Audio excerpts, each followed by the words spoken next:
Then I got a lot here. Beating on the pops here. BHH, take 4. As I was going through your pictures, I just had one question from your college years before we continue on with your life in sequential order. We came across some sorority pictures. I was wondering if you could tell me about your sorority. It was strictly a scholastic thing. You know, there were no sorority parties. It was probably once every couple months that we met. It was because you were, it was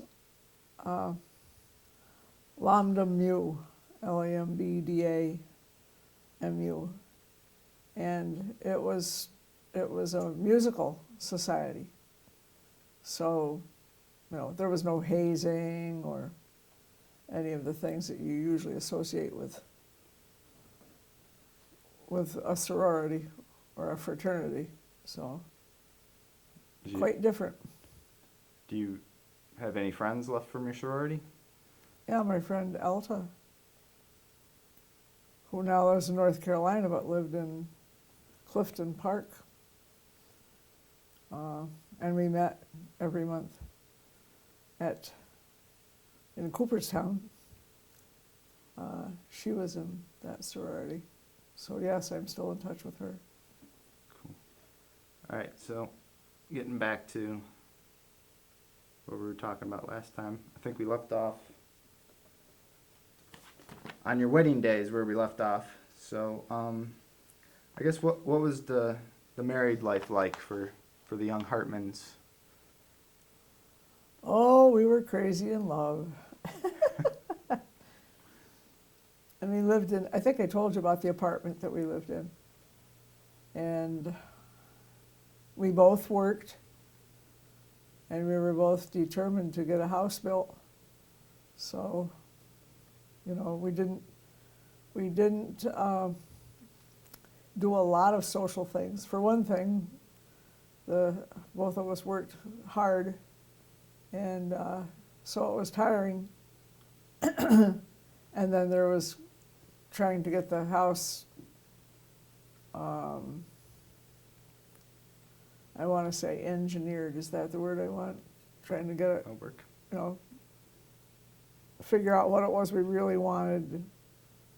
And Marty had a contractor that he worked with, so that's how we decided on the house that we did build. So it was busy, and I was always singing someplace too. You know, I sang in choirs and I did solo work and so forth. So there was a lot of activity in that way going on. Was it like Camelot, like they say back in the 60s? Was it like Camelot?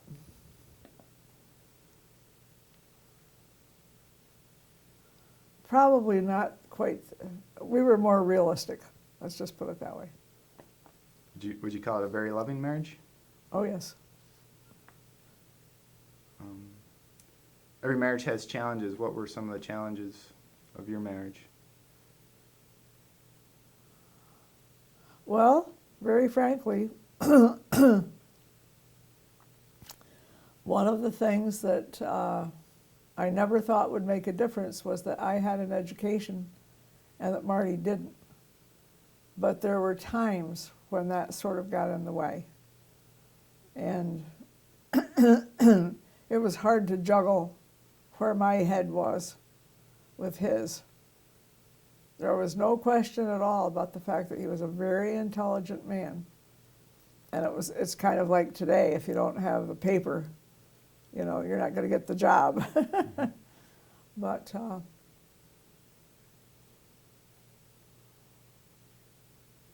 that absolutely was a challenge. And then my mom came to live with us. That was a dual-purposed thing. She needed a place to live. We needed somebody to help take care of young Marty. And So she came to live with us, and that was a big challenge for me because I could see my mother taking over, and I didn't know quite what to do about it.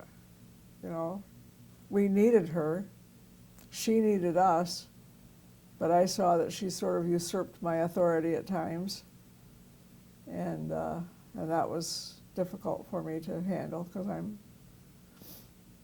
because of my personality.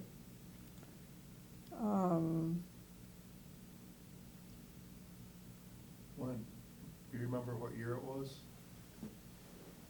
Graham came, was it? When I know Graham it's gonna be came very to early live 60s. with us, yeah, it was, because she was with us for almost 10 years before Marty died. So, yeah, it would have been mostly the 60s.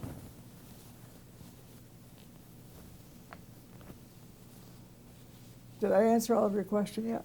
Yeah, you said she usurped your authority, like, just an example. Well, she was the one that disciplined Marty. She was the one that got supper for my husband. She was the one, you know, it was like, I felt like my wifely duties weren't always very important because she kind of took over.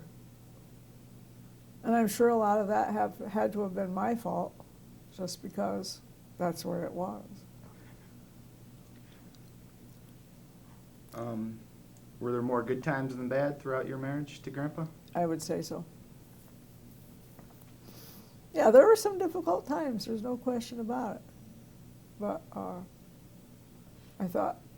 really think the good outweighed the bad. And we all know that you have to work at a marriage, so. One of the things that you were involved in, or became involved in, was helping to do the business end Oh. of the business once That's- Pop retired. Yep. Well, and even before Pop-Up retired, I would send out the bills every month. So I was a wife, I was a teacher, I was a bookkeeper, you know, And a mother. and a mother, I was just gonna say.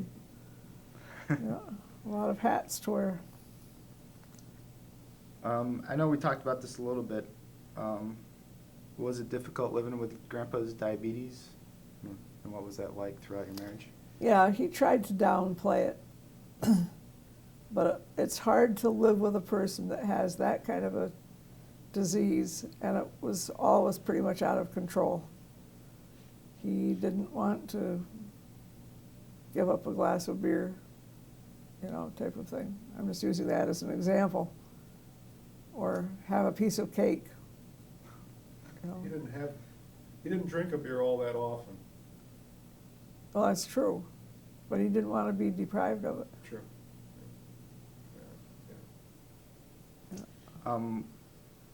Was money ever a problem? Were there Every arguments? February, there was a down period to being in business for yourself. And it would be after the new year. And usually February was the tough month to get through. We always made it, but it was a tough time. But the rest of the year was pretty Yes, steady? yep. And in fact, in some ways, more than steady. And I don't think we really, truly budgeted, you know, so that we could have spread it out a little bit more in other months. I didn't understand that concept because nobody in my family ever had, we never went through it because we didn't have it to go through. So we just had that, as I say, that downtime. And What were some of your favorite ways to spend time together in your married life? favorite places? Favorite ways, places? Oh, Do it. ways, places. Well, we tried to go out to supper it was probably every Friday night, you know. And there was a place in Johnson City called Red's Kettle Inn. And so Marty and I, and I think my mom went with us too sometimes. There's one other place that I can remember that we frequented on Main Street, Yep. It was up where the, Lanes. I don't know if it was Lanes then, but there was a seafood steakhouse place where Lanes fast food is Yeah. right next door to it. And sometimes Jimmy Dickinson would join us, I think. oh, yeah. Yeah, just a couple places in Johnson City, though. I mean, you wouldn't go to Binghamton to spend your money. So food was a big thing. It was a social thing. What about any extracurricular activities, bowling, things? Seems to me we bowled a little bit. Played cards. How about church involvement? Anything? Oh, yeah. Yeah, I was always in the choir. And so your grandpa decided that he could, well, he was invited to sing in the choir. It was not a pretty picture, but he did it anyway. What church did you attend? It was First Methodist Church in Endicott. That's along, was it McKinley? Yep, McKinley and Monroe. Any other questions you want to ask before I move on to the birth of the Pops? Oh, that's a big one. Okay, so on February 6, 1959, you had a child. What was pregnancy like leading up to the birth of my Oh, father? I was so sick. I mean, I mean sick. For the first, really sick, for the first 3 months, I think it was. And then it sort of tapered off. But I was never quite without the nausea for most of the 9 months. And he was a big boy because he weighed 9 pounds, 4.5 ounces. But they had to induce labor, so it wasn't a long, I didn't have a long labor period. And So you would say I was late even then. that's right. I've had to work on this all my life, trying not to be late. You've told me a story, I don't know what the event was, that you were at a social event 2 houses down from our house. That's true. This was very early on. I remember when you went to, there was a shower of some kind going on 2 doors down from us on Robinson Hill Road, only it was on Andrews Avenue. And I remember dressing to the nines. I had this really fancy dress on and heels and the whole 9 yards. And I walked down to their house, and when I got there, they had a tablecloth on the table. It was made of vinyl, and the smell of the vinyl just set me right off. I had to get out of there so fast. Threw up all the way home. Oh dear, it was awful. So, and that vinyl smell until after he was born. You know, if I smelled it, I'd get that gagging feeling all over again. That's interesting. Yep. Stuck with you. So I guess it's safe to say you weren't a big fan of being pregnant? Well, it was painful. There were a lot of things that went on. We thought we would like to have more children. We didn't not try to have more children, but it just didn't work out. And when you've got the best, So you did want to have more children, just yeah. didn't pan out? Okay. Believe me, I asked. So he wanted a sibling, huh? Yeah, he would have taken a pony, I think. Oh, dear. Yes, there was one time when he told me he just wanted to be a regular kid. Because I, I didn't like him to be dirty or, it was just really kind of funny, the things. Can't I just be a regular kid? Oh, because you made sure he was always clean. Yeah. That kind of leads into the next question. If you want, I was hoping you could tell us a little bit about Dad's childhood from your perspective. He was a wonderful child. I mean, he was good-natured. He really didn't like to get into a lot of trouble. And I don't know if it was because he didn't like the punishment or, but he was just a really, really good child. I would go shopping. I say, we, because I would take him with me, we would go shopping in Binghamton. And if I was shopping for clothing, he'd just go under one of where the clothes were hanging up.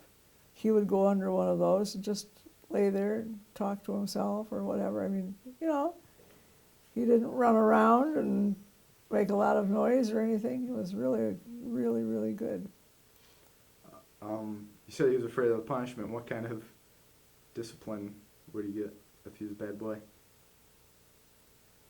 Well, I think we believed in spankings, but I don't think that he got very many. Not enough. Well, you were, that was the Spock era, so you kind of That's true. tended to follow some of Dr. Spock's guidelines, Yep, which I that's believe true. didn't believe in so much corporal punishment. I Yeah. don't know. I honestly don't remember. I think just a scolding most times was enough to get me in line. Yeah. I was going to say that verbal things seemed to have a lot of influence on him, so there wasn't any need to spank. A lot of times you would establish, shall we say, an incentive to behave in most Oh. circumstances. When you're talking about the shopping, I remember going grocery shopping specifically. Yep. Most of the grocery store we frequented on Harry L. Drive was an A&P. Mhm.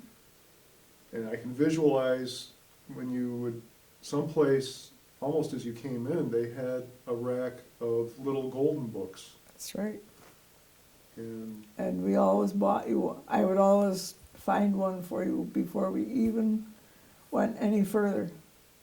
So he'd be in the shopping cart, and I'd find a little golden book for him and make sure it was one that he liked. He'd just sit in the cart and he'd look at it. He didn't have any incentive to reach and, grab food or anything. He never did that. yeah, But he also had, as you say, an incentive not to, because there was a book to look at. or I can remember trips to Ithaca early on, when you were, When I was you working had on a my, Saturday something going on, or Yeah. something, we'd go to Ithaca. You'd do your college thing or whatever, and then, I can't remember the department store in Ithaca, but the end of the day incentive was, a Matchbox toy or a Corgi toy or something along those lines. yeah, that's So, true. yeah, I responded to bribes. Worked for us. So it sounds like Pops was a pretty happy kid. I think so. My biggest problem was fear of the dark. Really? Oh, yeah. You don't remember? A lot of times I would end up by the side of your bed at night because I didn't like being in that big room alone. Isn't that funny? Yep. I don't remember that. So was Pops a pretty smart kid? How did he do in school? I think he did very well in school. He started out in the Johnson City schools, and then for several reasons. I was in one school at that point in teaching in Endicott, and decided to see if we could get him into the UE school system, which we were able to do. That coincided with an illness of Graham's, Oh, did it? as I recall. Oh, yeah, I The think you're the right. first half year, it was like the second half of fourth Fourth grade grade, right. that I ended up going with you. I was attending Ann McGinnis, which was still being finished. That was 1968. And the school had been built that year, constructed that year. They were still finishing some of the bathrooms and so forth when I was attending there. Hmm. But that was because Graham may have been a hard situation. Yeah. She had something where we just felt the stress of watching me, she couldn't handle Yeah, at the time. And then I liked it so much that I was able to persuade you to pursue it for 2 more years. So, yeah, and that was good, because I think you had a wonderful education, made a lot of good friends. It helped me, you know, I knew where he was every day. So did you ever teach your son? Yes. What was that like? Well, I had to make sure that he understood that when we were in the same room, I was Mrs. Hartman. I mean, that was just the way I felt about it, you know. Tried very hard. When that hand went up, that I'll give everybody else a chance first. In a way, that's the way I just felt it had to be, and maybe that was a little bit unfair to him, but, I never felt it was unfair. okay. Somehow I understood that, you know, you had to, you couldn't play favorites, or at least appear to be playing any kind of favorites. And Yeah, I thought you were always very fair. It was interesting to me because I was fortunate enough to be in your classroom and have you to be in your choruses. yep, that's true. I don't know if that was favoritism or not, but I was able to. You were a tough chorus master, at least for the select chorus, Yep, but it always showed. You always got the grades when you took them to contest. yep. So it was a good experience all the way around. I think the only time I questioned some favoritism, and I'm sure it was hard to convince anybody, was the Anna Lenti songs. Oh, yeah, and I think there was a little bit of favoritism there, but Anna Lenti also was very, you know, why not have your son? Yeah. Who's Anna Lenti, I guess? She was a composer who wrote a series of songs that she called animal songs. And I heard them and I liked them, and through a contact that I had, a student teacher who knew this woman, Anna Lenti,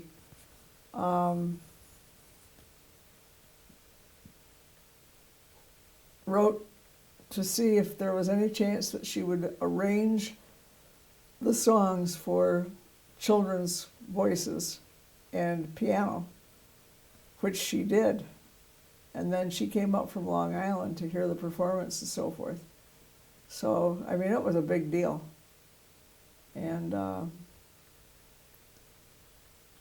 it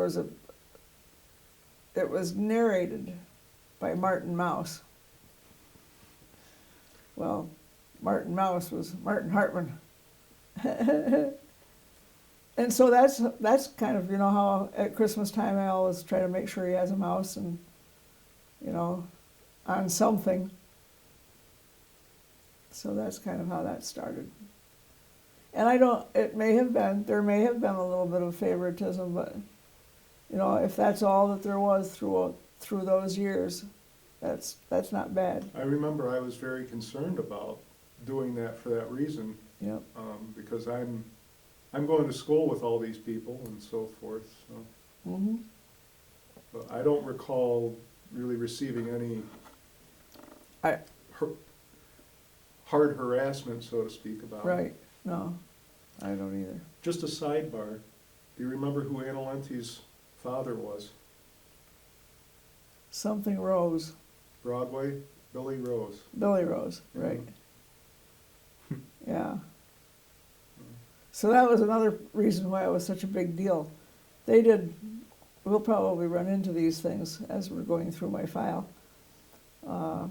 There were newspaper articles, some really wonderful things that came out of that. And boy, that auditorium was packed when we performed it. SRO. Yep.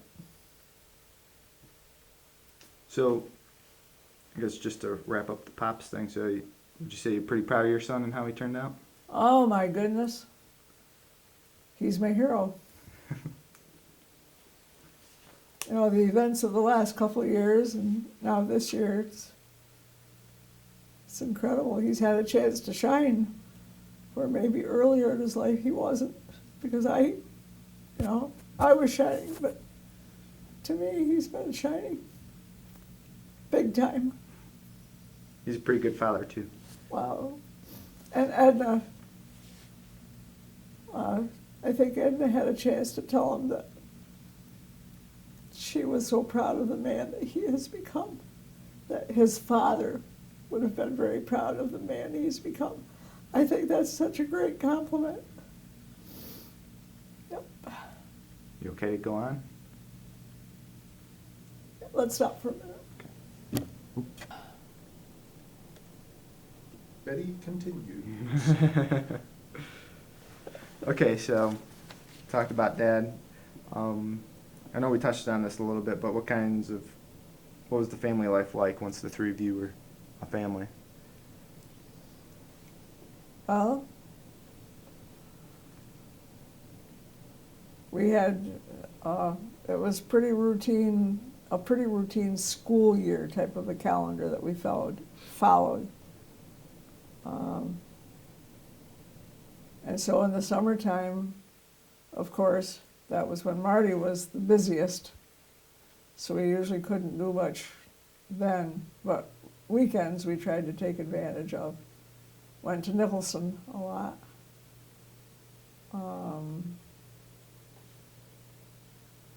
Had a couple mini vacations. We went to Iowa a couple times that I'm sure of.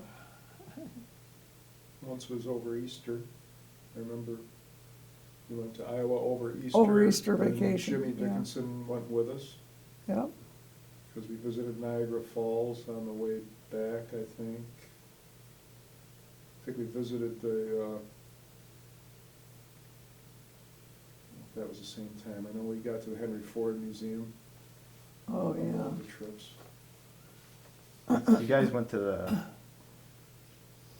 I found pictures of the Thomas Edison. Well, that would have been at the Henry Ford Museum. If we did, I don't recall ever going down to Edison, New Jersey to the Edison Museum, but in the Henry Ford Museum is a recreation of summer. I don't know if it's all of Edison's workshop. Yeah, because it looked very much like what I've seen in New Jersey. Yeah, Henry Ford and Thomas Edison were pretty close at one point, as I recall. Yeah, they were. What are some of your best family memories? Anything? Say that again. Some of your best family memories? Oh my gosh. I don't know that I can even come up with one best one.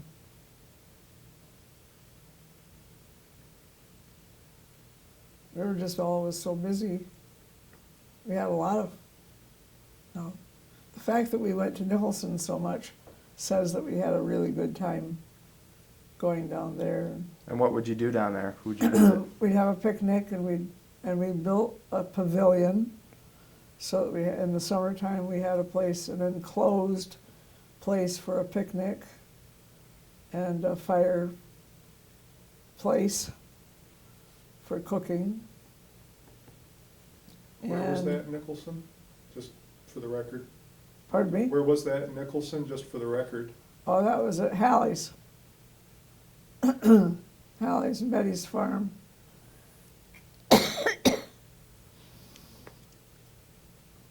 What's that location called? Pratt Holler. There you go. And also, they were trying to fix I mean, the place that they bought, the house was very small. And they wanted a place for the boys to have their own bedrooms and so forth, so they lifted the roof for one thing.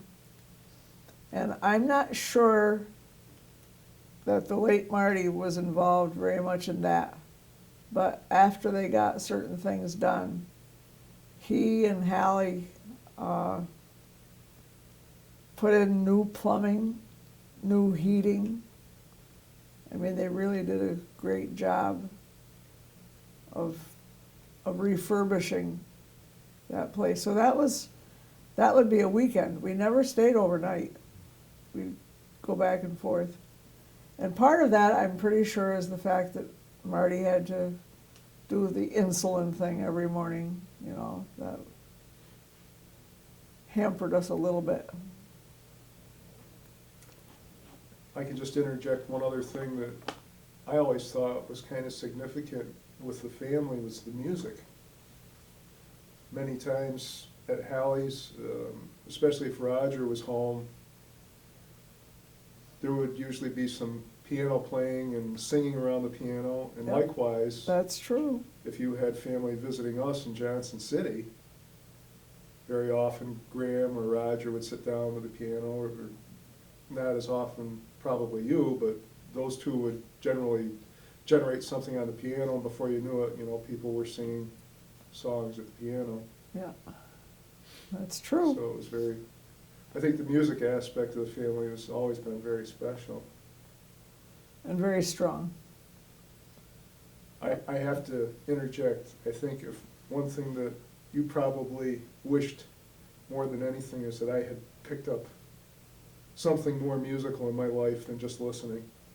Well, but I also think you had kind of a tough experience with the French horn thing. That has always said something to me, that the music teacher pushed you so hard and you decided that you didn't want to play it anymore. See, that's interesting, I don't recall that aspect of it. Yeah.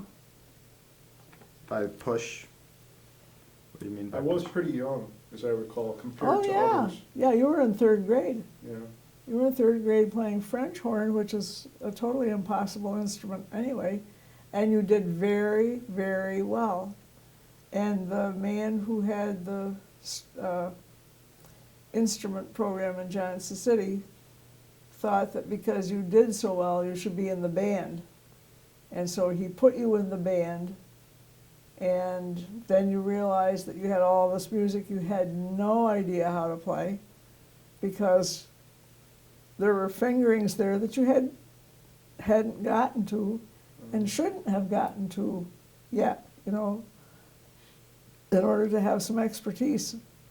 And my recollection is you became totally frustrated and actually cried, I do not want to play this instrument anymore. And then about simultaneously came the thing with Graham and the switch to That's right, because the Ann McGinnis School in Endicott. So, so your mother moved in, we figure around 63 or so. Yeah. What were the arrangements of her, why did she have to come there? And like, what was the arrangement when she got there? We had a, excuse me.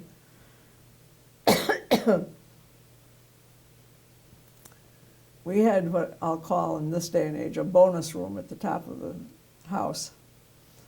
And so it was a perfect place for her to have her own digs. And so that's where she was. The idea was that she would, and then we sat down and figured out what responsibilities were whose. And she said she would do the cooking, she would do the laundry. Seems like there was something else. Oh, and take care of Marty.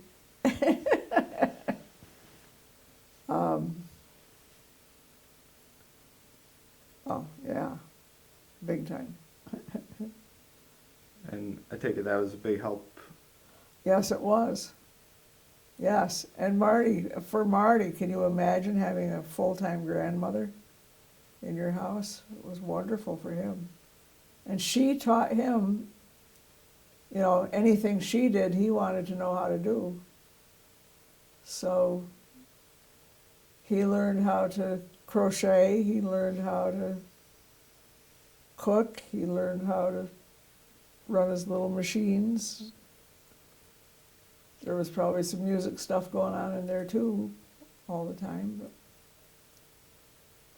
So did she move in because she didn't want to live alone and you guys had room and needed help, or? it was a combination of things, where she probably needed to get out of the apartment she was in. It could have been that it was,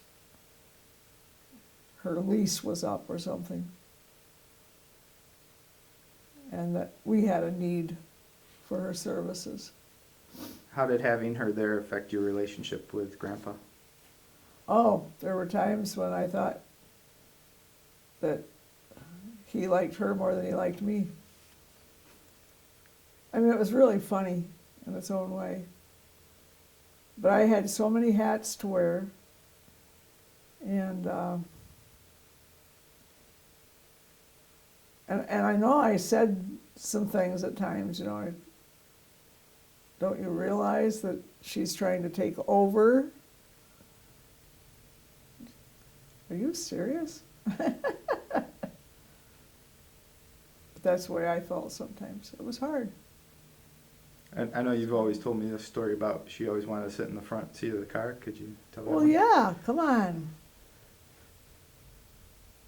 Yeah, she thought her place to sit in the car was with Marty up front because she was the oldest and she never told me why, but that's where she felt she should sit. So I was relegated to the back seat, not good. Why did she eventually move out and where did she go? She eventually went to live with Lucille.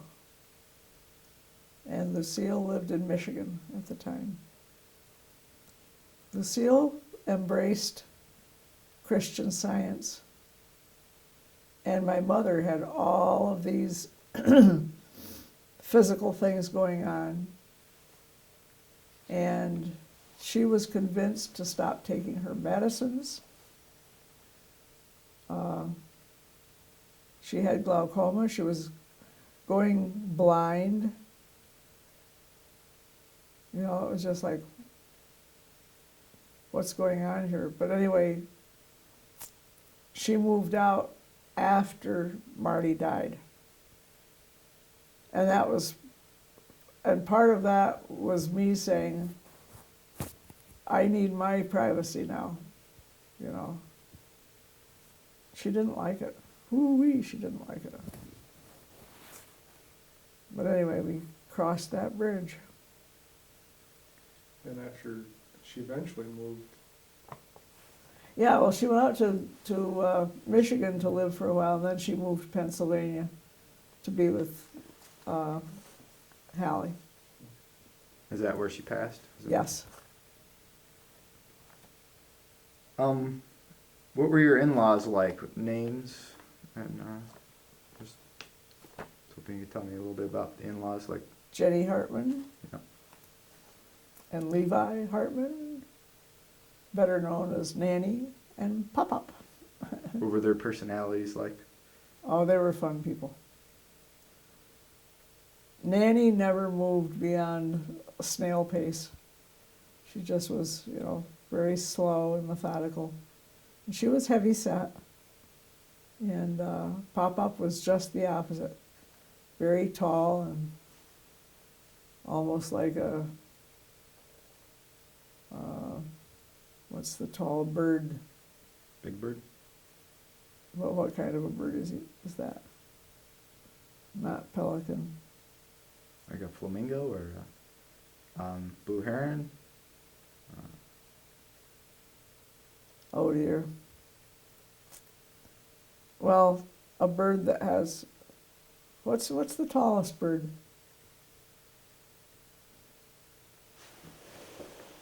We have to get out the bird book? You have to get out the bird book. I don't know.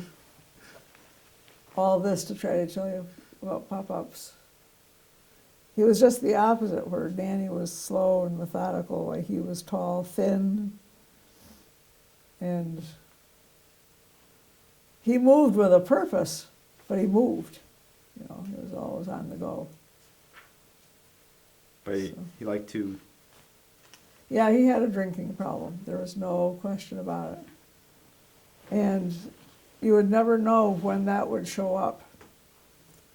And so, you know, here is Marty, my husband Marty, getting ready for work every day. He'd go down to the shop. And was never quite sure whether his dad would be sober or otherwise, and so it was very hard for him. could you tell a story about Pop-Up taking Dad to the bar? I don't know that story. Oh, is that one you told me? Yeah, I'd probably tell Okay. that story. Okay, don't worry about it then. So you got along with them pretty well, or was Very it? well, very well. Yeah, I mean, it was, after all, it was Pop-Up who bought me the piano. Granted, it was very early in our marriage, but still. Yep. I take it you'd spend quite a bit of time with them? Not as much time, as I look back, not as much time as I wish I had, but given the kind of schedules we had, I think we did pretty well. One of the things that I think back on is Dad, almost every day that he worked, would come back home and Nanny would make lunch for both he and That's- Pop-Up. that's Whether true. Pop-Up was, you know, whether the two were working together or, I mean, my recollections are when Dad was working the business himself with whoever his helper was at the time. Oh, uh-huh, So he always saw them every day. yep. And then to come home and then go back, you know, so that you and I could have the benefit of being able to see them.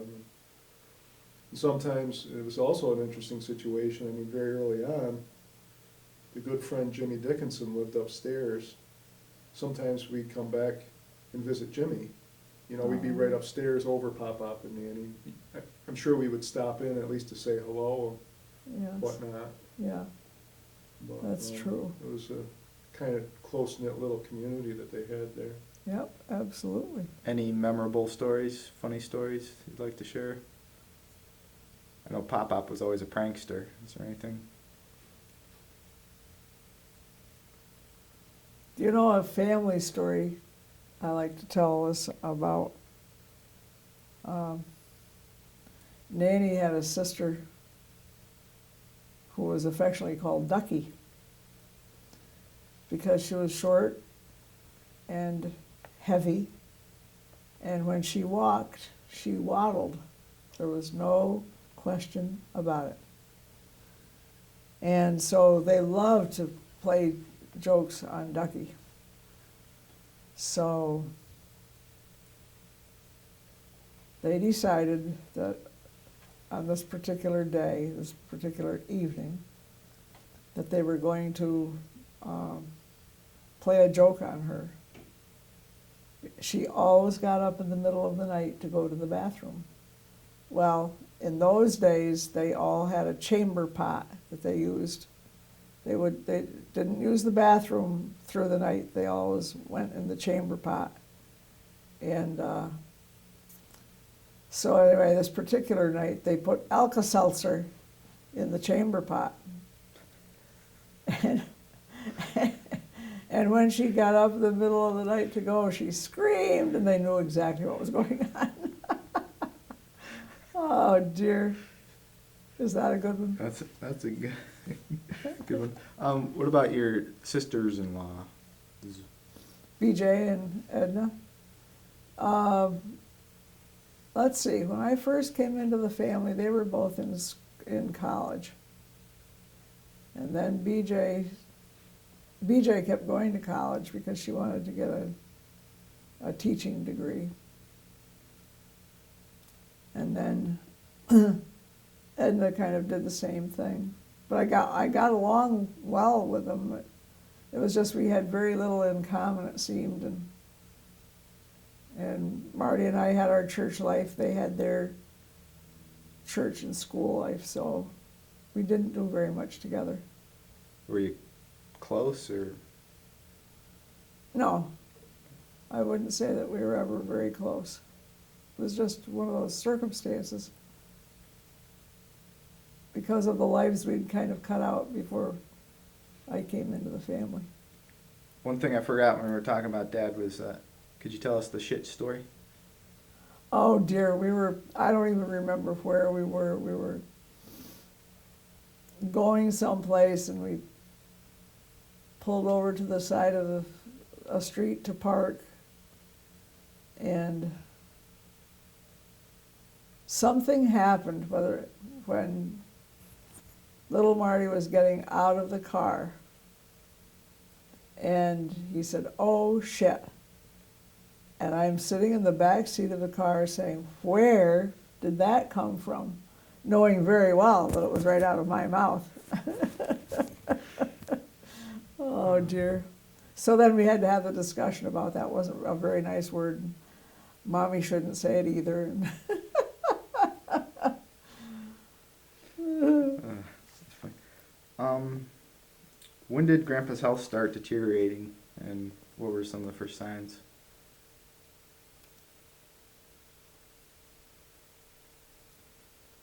Well, it was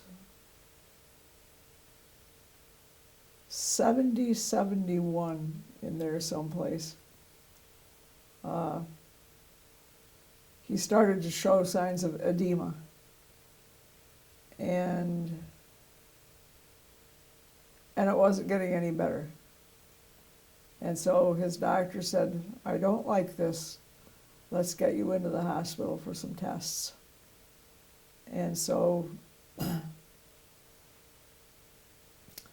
one of the tests that they decided to do was a cardiac catheterization.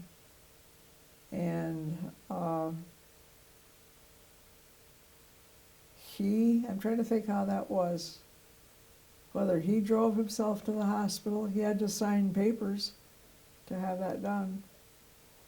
I don't remember all the circumstances except that I was in our house on Robinson Hill Road when I got a call from the hospital saying that I perhaps should come right down because Marty had had a stroke. Oh, really? And so anyway, that afternoon, I don't remember who the cardiologist was or anything, but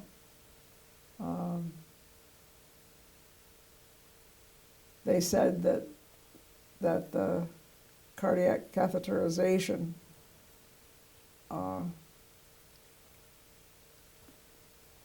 caused the stroke because of the plaque that got scraped off the side or whatever. And then, of course, I didn't know ahead of time, so then I started asking questions, about, well, how often does that happen, And it was one of those where they said it doesn't happen very often, but it is one of the risks. Of course, I had no idea. So the stroke was mild, but he was hospitalized. I'm going to say it was quite a while, 21 days maybe. And so I went every day to see him. And of course, he was all ticked off because it slowed him down.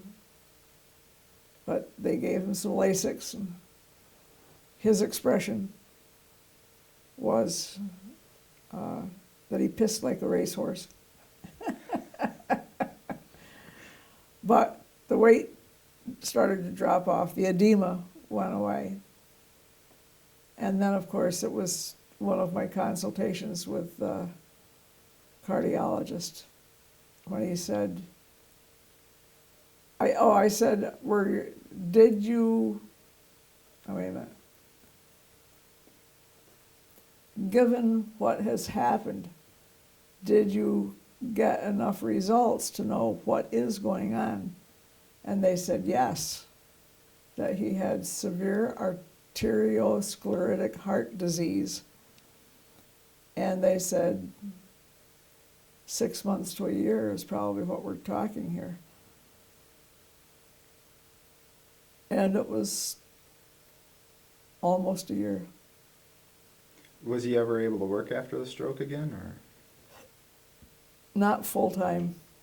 He worked a little bit. The thing that bothered him the most was not being able to drive. So when he was able to drive his truck from our house on Robinson Hill Road down to Park Street, and whether it was to sit around with his dad or go on little jobs with his dad, you know, that type of thing, why, that meant a lot to him. Forgot I had a follow-up question to that. Now I've forgotten. Since it's strong. I guess, now you took some trips towards the end of Grandpa's life. Yeah, well, what happened that last year, we never discussed the fact that he had a timeline. We never discussed the fact that he had a stroke. One day he said to me, and this was early on in the hospital after he had the stroke, he said, you know, such and such, I don't even remember who it was, said I had a stroke. And he was dumbfounded, completely dumbfounded. And I said, well, yes, that's true. But nobody, there were no lifelines back then, you know. There was nobody that you could discuss this with. Nobody came in and said, these are the problems that are there after a stroke. We'll give you all the help you need. Did he have like any physical impairments or mental impairments? He was had weakness on the left side. Just a little bit of paralysis, very, very little. So he had a limp, and his left arm kind of hung down a lot. But he didn't really have a serious droop of his face. It was there, but not major. So, you guys, Dad wrote some notes here about a plumbing convention and a cross-country trip. Yeah, I don't that's know true. which came first. The convention. Yeah, the convention. Could you tell us about the events of the convention? Yeah, that was a tough time. Marty had a seizure at breakfast the first day we were there. And So he ended up this was in Paradise Island in the Caribbean, Bahamas, in the Bahamas. Nassau. And he ended up in the hospital, which was like right out of, what's the movie that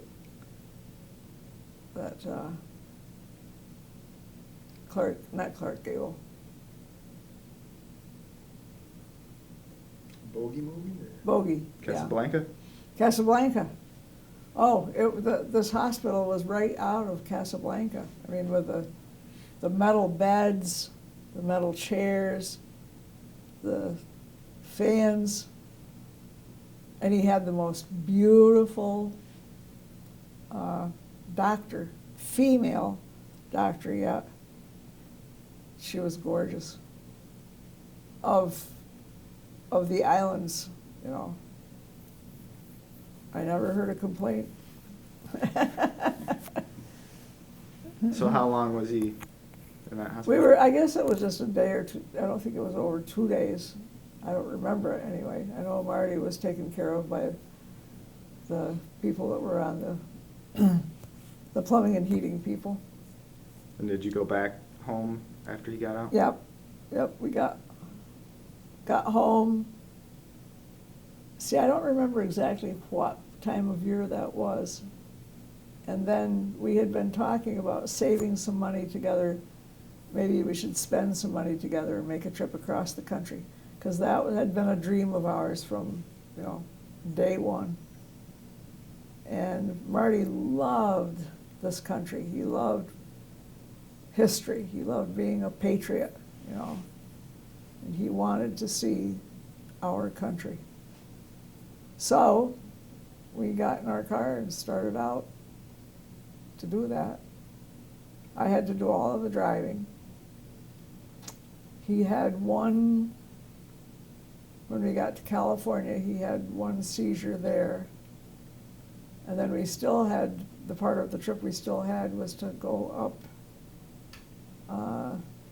the Columbia River Valley and then across the top of the United States and drop down Canada,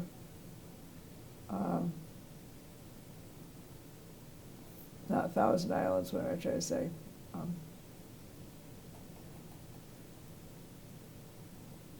Wasn't it the falls? Wasn't it Niagara Falls?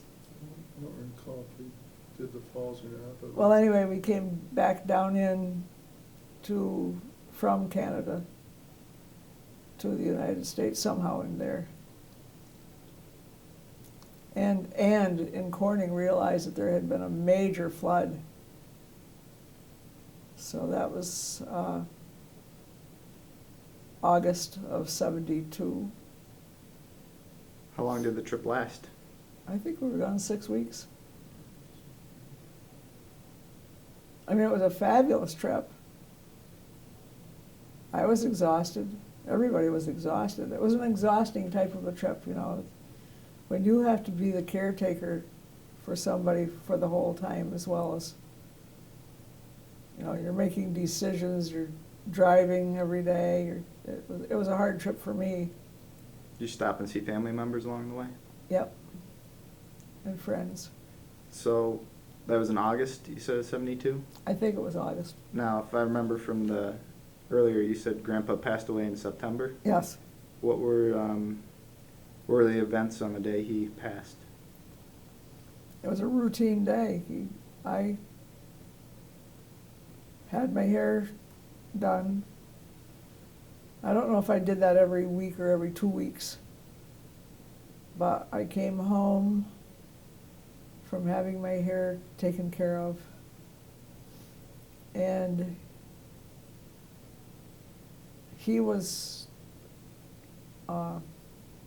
shortly after I got home anyway, he decided he was going to wash the car. And so I was in the kitchen, and I heard this loud sound. Turned out to be, we had a hose that came down from a pipe. Pipe went across, the hose came down, so he could walk around. It was on a swivel, so he could walk around the car to wash it. And what happened was he had a heart attack. And the sound I heard was the pipe hitting pipe. So, The hose was just flopping around? Or? no, the hose just came down. It was not a long hose. Probably some kind of recoil or something. Yeah, but even that, not very much. So anyway, I didn't know what the sound was, and I started down the steps, and I said, "Marty, are you all right?" And there was no sound. So I ran right back up and dialed 911 or whatever we did, called Charlie, our neighbor, and Charlie came over, and he was the one that really discovered that Marty was gone. So, And I think you've told me this in the past, but what was was it just a heart attack was the conclusion and what killed him? yeah.